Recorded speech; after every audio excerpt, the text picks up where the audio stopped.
As Donald Trump began his presidency, his administration faced legal opposition from 22 U.S. states, challenging his executive order to end birthright citizenship. This long-standing immigration practice guarantees citizenship to anyone born on U.S. soil, regardless of their parents' status. Legal experts and immigrant rights advocates argue that Trump's order violates constitutional rights and existing legal precedents. At Eagle Discovery, we delve deeper into such issues, exploring their legal, cultural, and societal impacts around the world. Opposition from state attorneys general.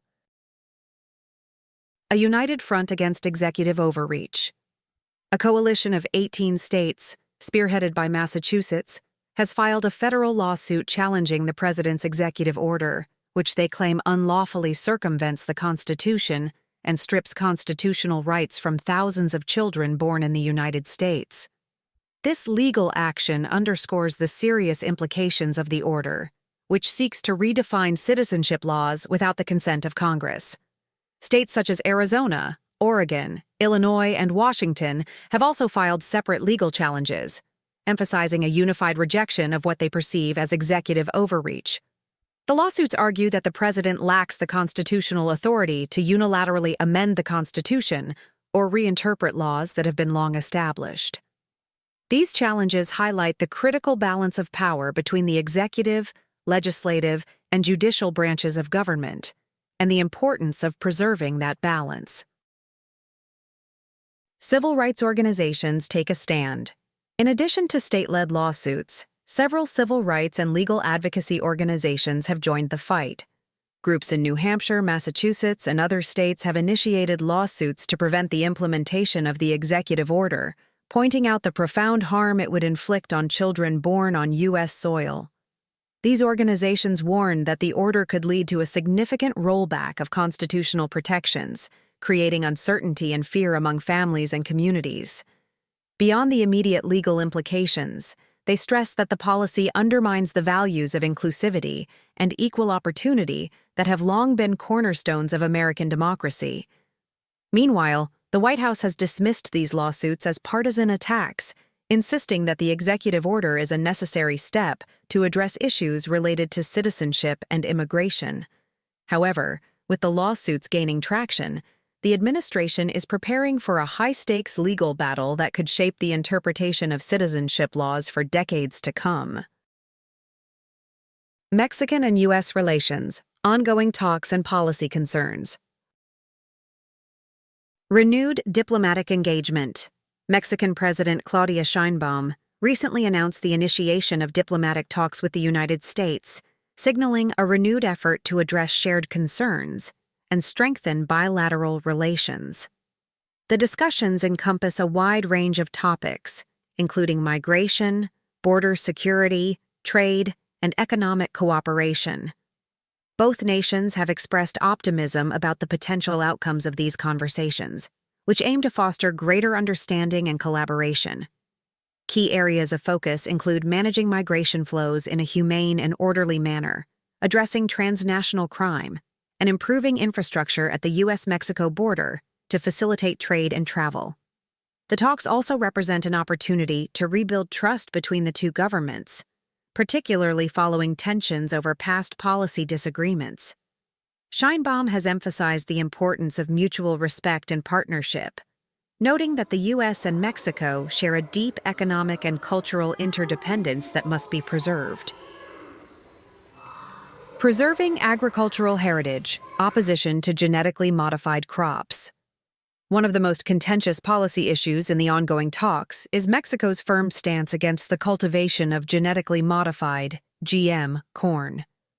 President Sheinbaum has reiterated her administration's commitment to protecting Mexico's native maize varieties, which are a vital part of the country's agricultural heritage and cultural identity. The Mexican government's decision to ban GM corn cultivation aligns with its broader efforts to promote food sovereignty and environmental sustainability. Advocates of the policy argue that genetically modified crops threaten biodiversity and could lead to the displacement of traditional farming practices that have sustained rural communities for generations. This position, however, has drawn criticism from U.S. agricultural stakeholders, who argue that it could disrupt trade and hurt American farmers who rely heavily on exporting GM corn to Mexico. Despite these concerns, Mexico has stood firm, framing the issue as a matter of national pride and ecological responsibility. Broader implications for U.S.-Mexico relations. The ban on GM corn is just one example of the challenges facing U.S.-Mexico relations. The two countries are also grappling with complex issues such as climate change, labor rights, and economic inequality. However, both governments have expressed a willingness to engage in constructive dialogue to find common ground. These talks are particularly significant given the backdrop of increasing migration pressures and geopolitical shifts. As the U.S. and Mexico navigate these challenges, their ability to work together will be crucial, not only for their own citizens, but also for regional stability and prosperity.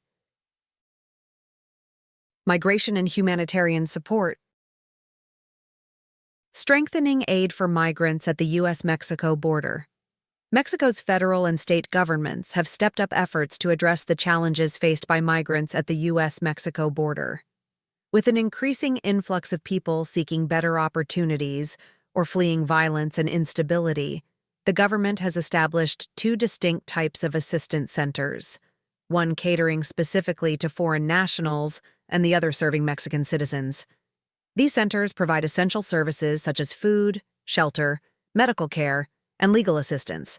For foreign nationals, the focus is on facilitating asylum applications and safe transit, while Mexican citizens are offered reintegration support, including access to social programs like housing, employment training, and education. The goal is to ensure that all migrants, regardless of their origin, are treated with dignity and receive the help they need during their difficult journeys. Addressing pressures in border states. Mexican President Claudia Sheinbaum has prioritized dialogue with governors of border states to tackle the mounting challenges posed by increased migration. These discussions have centered around developing sustainable, humane solutions that balance the need for security with the protection of human rights. One key strategy has been voluntary relocation programs aimed at easing the strain on border regions.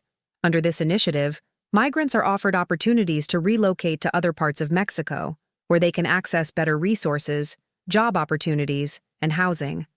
This approach not only alleviates overcrowding at the border, but also promotes integration and stability for those seeking a fresh start. Coordination between federal and state authorities has been crucial in implementing these measures, with a strong emphasis on respecting international agreements and maintaining a humanitarian response. By prioritizing collaboration, the Mexican government aims to ensure that migration is managed in a way that upholds human dignity and fosters regional stability. Political criticism and domestic reactions. PAN's criticism of federal strategies. The National Action Party, PAN, a prominent opposition party in Mexico, has voiced strong criticism of the federal government's approach to migration and its relationship with the United States. PAN lawmakers argue that the government's current strategies lack clear direction and have called for a formal bilateral agreement with the U.S. to address pressing security issues. One of PAN's key proposals is to push for the designation of certain criminal cartels as terrorist organizations, a move they believe would enhance the ability of both nations to combat organized crime effectively. PAN leaders have accused the federal government of being overly lenient and reactive, rather than proactive, in addressing these challenges. At the same time, PAN's stance has sparked debate within Mexico's political landscape.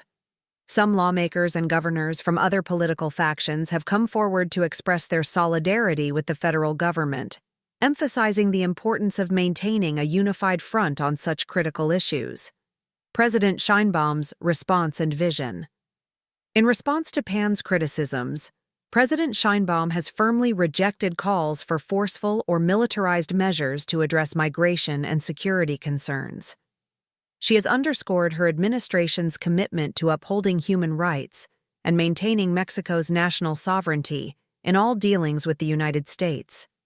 Sheinbaum has highlighted the success of humanitarian programs in addressing migration challenges, pointing to voluntary relocation efforts and increased support for border communities as evidence of a compassionate and effective approach.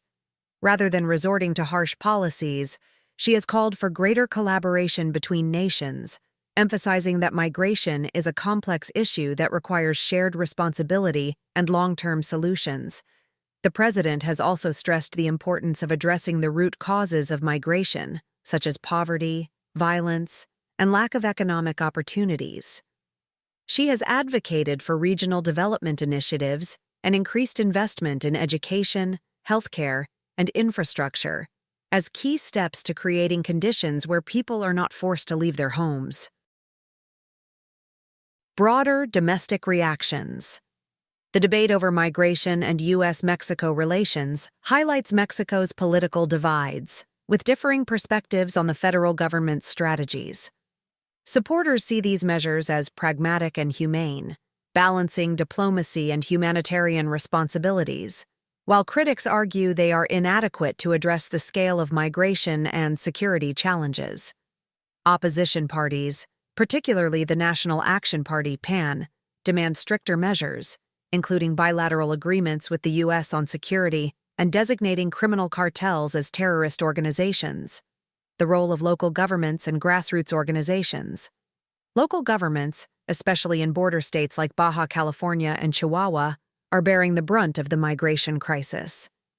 With limited federal support, they have had to implement their own localized solutions, such as temporary shelters and resource allocation. Grassroots organizations and NGOs have also stepped in, providing food, medical aid, and legal services, despite operating on tight budgets. However, better coordination with federal programs is needed to ensure aid is distributed effectively and reaches those in need. Public opinion and security concerns. Public opinion reflects growing divisions. While many Mexicans support humane treatment for migrants, concerns about the strain on public services and resources are mounting, particularly in border regions. There is also fear about the role of organized crime in human trafficking and smuggling, which further complicates the conversation. Critics argue that while humanitarian aid is essential, stronger enforcement and security measures are necessary to dismantle smuggling networks and restore public confidence. Mexico's Global Image President Claudia Sheinbaum's administration aims to position Mexico as a regional leader in migration policies by focusing on human rights and cooperation. Supporters argue this approach sets an example for managing migration compassionately while addressing its root causes. However, critics believe Mexico risks appearing weak in bilateral negotiations with the U.S., potentially undermining its leverage on issues like trade, security, and border enforcement. Navigating complex dynamics. Mexico's challenge lies in balancing competing demands, supporting migrants, ensuring security, and fostering regional stability.